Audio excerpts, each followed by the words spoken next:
வணக்கம். 19வது பாட்டு வறுமையினுடைய கொடுமையை பூரா சொல்லி அந்த வறுமையை ஊரார்களுக்கு அளிக்காமல் இருக்கணும்ப்பா வேலைப்பா அப்படின்னு சொல்கிறார். அதுக்கு தான் அவர் இறைவனை பலவாறு முதல்ல புகழ்ந்து போற்றினார். உதியா மரியா உணரா மறவா விதிமால் அரியா விமலன் புதல்வா அதிகா அனகா அபயா அமராவதி காவல சூரபயங்கரனே, எப்பா வேலப்பா, நீ பிறக்காவும் இறக்காவும் உள்ள, பிறப்பிலி இறப்பிலியாக உள்ள, உணர்வதற்கு எதுவும் இல்லாதவனாக உள்ள, மறப்பதற்கு எதுவும் இல்லாதவனாக உள்ள அந்த பிரம்மனும் மாலும் காண்ப முடியாத மிகப்பெரிய பெருமையுடைய சிவனுடைய மகனே, எங்களுக்கு அன்பையும் அருளையும் அதிகமாக வாரி வழங்குபவனே, பாவங்களிலெல்லாம் எங்களை காப்பாற்றுபவனே, எங்களுக்கு துன்பங்கள் வரும்பொழுது எங்களுக்கு அபயக்கனை அளிப்பவனே, தேவலோகத்தை எல்லாம் நிரந்தரமாக காப்பவனே, சூரர்களுக்கு எமையனாக இருப்பவனே, அப்படிப்பட்ட வேலவனே, எனக்கு ஒரு கோரிக்கையை நீ நிறைவேற்றி தர வேண்டுமப்பா. எனக்கு நிறைவேற்றி தர வேண்டும் என்றால் என்ன? இந்த உலகத்துள்ள மக்களுக்கெல்லாம் நிறைவேற்றி தர வேண்டும் என்பதற்காக உலக மக்களினுடைய சார்பாக இதை கேட்கிறார். இந்த 19வது பாடலில் என்ன கேட்கிறாரு? வடிவும் தனமும் மனமும் குணமும் குடியும் குளமும் குடிபோகியவா அடி அந்தமிலா அயில்வேல் அரசே, அடி அந்தமிலா அயில்வேல் அரசே, மிடி என்றொரு பாவி வெளிப்படினே. மிடி என்றால் வறுமை. அந்த மிடி என்ற பாவி தோன்றுனா என்னெல்லாம் போகுதுப்பா? வடிவு போயிடுது, தனம் போயிடுது, நல்ல மனம் போயிடுது, நற்குணம் போயிடுது, குடிப்பெருமை போயிடுது, குலப்பெருமை எல்லாம் போயிடுதுப்பா. இப்படிப்பட்ட இழிநிலைக்கு அந்த வறுமையை ஆளாக்குகிறது. வறுமை மிகவும் கொடியது. கொடிது இளமையில் வறுமை மிகவும் கொடியது. அப்போ இந்த வறுமை வராமல் இருக்க வேண்டுமப்பா. இந்த வறுமை வந்தால் மிடி என்று ஒரு பாவி வெளிப்படின் இந்த குணங்கள் எல்லாம் மனிதர்களிருந்து போய்விடுகின்றன. அப்போ அவங்களுக்கு உரிய பொருளை தருவதற்கு நீ அருளை தர வேண்டும். ஏன்னா இது ஒரு வறுமைங்கிறது மிக கொடியது. திருமந்திரம் என்ன சொல்லுந்தது? புடவை கிழிந்தது போயிற்று வாழ்க்கை, புடவை கிழிந்தது போயிற்று வாழ்க்கை, அடையப்பட்டார்களும் அன்பிலராயினர். வறுமையை பற்றி சொல்கிறார். அடையப்பட்டார்களும் அன்பிலராயினர், கொடையில்லை கோலில்லை கொண்டாட்டமும் இல்லை, கொடையில்லை கோலில்லை கொண்டாட்டமும் இல்லை, நடையில்லை நாட்டில் இயங்குகின்றார்க்கே. புடவை கிழிந்தது போயிற்று வாழ்க்கை, வாழ்க்கை போய் தொலைந்து போனதுனால மாற்று துணி உடுப்பதற்கு ஏதும் இல்லாமல் உடைகள் எல்லாம் கிழிந்து விட்டன. புடவை கிழிந்தது போயிற்று வாழ்க்கை, அடையப்பட்டார்களும் அன்பிலராயினர். நீ செல்வந்தனா இருக்கும்போது ஒரு நேரத்துக்கு 10 பேர் உன் வீட்டில் சாப்பிடுவான். நீ கொஞ்சம் உன் நிலைமை இறங்கி வந்துருச்சு, உன்ட்ட துட்டு இல்லைன்னு சொன்னோம்னா எவனுமே வரமாட்டான். இல்லானை இல்லாலும் வேண்டால் மற்ற ஈன்றெடுத்த தாய் வேண்டால் செல்லாது அவன் வாயில் சொல் என்று அவ்வை சொல்கிறாரா இல்லையா? அதே மாதிரி அடையப்பட்டார்களும் அன்பிலராயினர். சொந்தக்காரன் எவனும் வரமாட்டான், வந்தால் துட்டு கட்டுருவானேன்னு பயந்து போய் வரமாட்டான். நண்பர்கள் யாரும் வரமாட்டாங்க. உன் வீடு முழுதும் கூட்டமும் கும்மாளமாக இருந்திருக்கும், இப்போ வெறிச்சோடி கிடக்கும். அதான் அடையப்பட்டார்களும் அன்பிலராயினர். கொடையில்லை கோலில்லை கொண்டாட்டமும் இல்லை. உன்ட்ட கொடுப்பதற்கு ஒன்றும் இல்லாதனால நீ கொடைத்தன்மை இழந்து விடுவாய். சரி, நீ வாங்கலாம்னு பார்த்தா நீ ஏழ்மையில் இருக்கிறனால உனக்கு கொடுக்க யாரும் வரமாட்டாங்க. கொடையில்லை கோலில்லை கொண்டாட்டமும் இல்லை.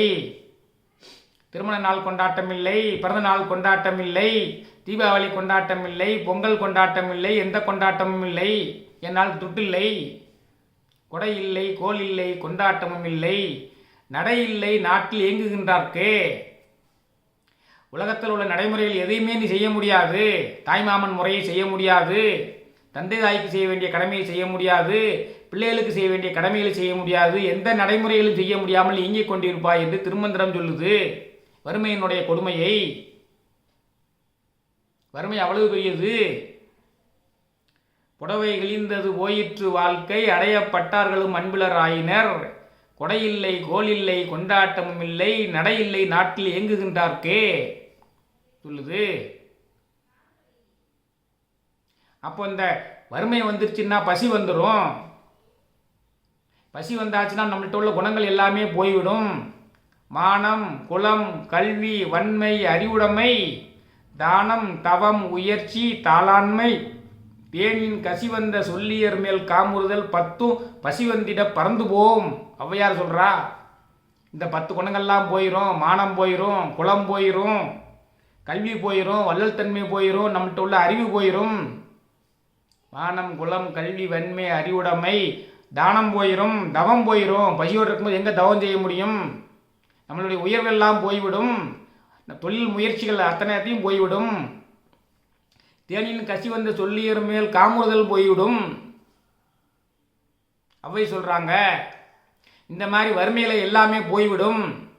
அப்போ அருணகிரிநாதரும் அதே மாதிரி போயிரும் சொல்றாரு. வடிவு போயிரும், வடிவும் தனம் போயிரும்.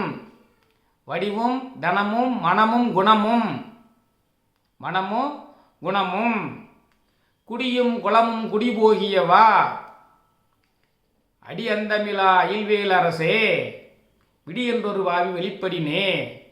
இந்த வறுமைங்கிற வாயு வந்துட்டா இவ்வளவும் போயிருதப்பா, இந்த வறுமை வராமல் உலக மக்களை காப்பாற்று சொல்றாரு. வடிவு போயிடும், சாப்பிட்றதுக்கு ஒன்றும் இல்லைனால கண்ணு உரத்துல எல்லாம் வந்து கருவளைய வந்து எலும்பும் தோளுமாகி அப்படி சிங்கம் மாதிரி நின்னவன் அப்படி நடை தளர்ந்து போய்விடுவான். வடிவும் தனமும் வறுமையின் காரணமாக வீட்டில் உள்ள ஒன்றொன்றாக காலி பண்ணி ஒன்றொன்றாக விற்று அவன் உணவு சாப்பிடுவதற்கு செலவழிக்கும் பொழுது அவன் வீட்டில் செல்வங்கள் அனைத்தும் போய்விடுகின்றன. மனமும் நல்ல மனம் பூரா போயிடும்.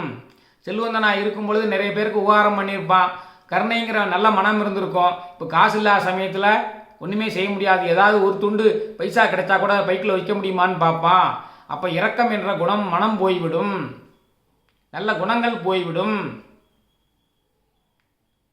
அந்த வறுமையில் இருக்கும் பொழுது யாராவது வந்து வீட்டில் உள்ளவங்க கேட்டால் கூட அவங்க மேல் கோபம் செல்லவும். அதனால தான் நல்ல குணம் போய்விடும். குடியும் குளமும் குடிப்பெருமையெல்லாம் போயிடும். பசியினுடைய துன்பத்தினால வறுமையினுடைய கோரத்தினால தன்னுடைய குடிப்பெருமையெல்லாம் விட்டு போய் யாத்தியாவது போய் 5-10 கிடைக்குமான்னு பார்க்கக்கூடிய நிலைமைக்கு தள்ளப்பட்டுவார்கள். குடிப்பெருமை போய்விடும், குலப்பெருமையும் போய்விடும். எங்கள் சூதாட்டத்தில் ஏதாவது ரூபா கிடைக்காதான்னு சொல்லி இருக்கக்கூடிய கொஞ்சம் காசு அதில் போய் இழக்க நேரிடும். இந்த 6மே போய்விடும்.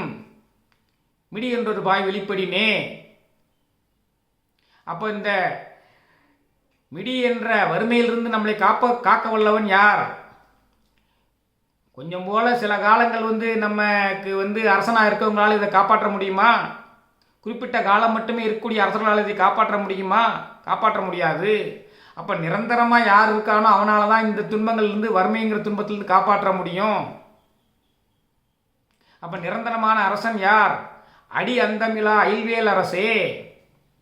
நீ என்னைக்கு தோன்றினேன்னு யாருக்கும் தெரியாது, நீ எத்தனை நாள் இருப்பேன்னு யாருக்கும் தெரியாது. நீ நிரந்தரமானவன், கூர்மையான வேலை கையிலுடைய நிரந்தர அரசன். நீ அருளை வாரி வாரி வழங்கக்கூடியவன், பாவங்களில் இருந்தாலும் காப்பாற்றக்கூடியவன், துன்பப்படுவர்களுக்கு அபயகரம் அளிக்கக்கூடியவன்.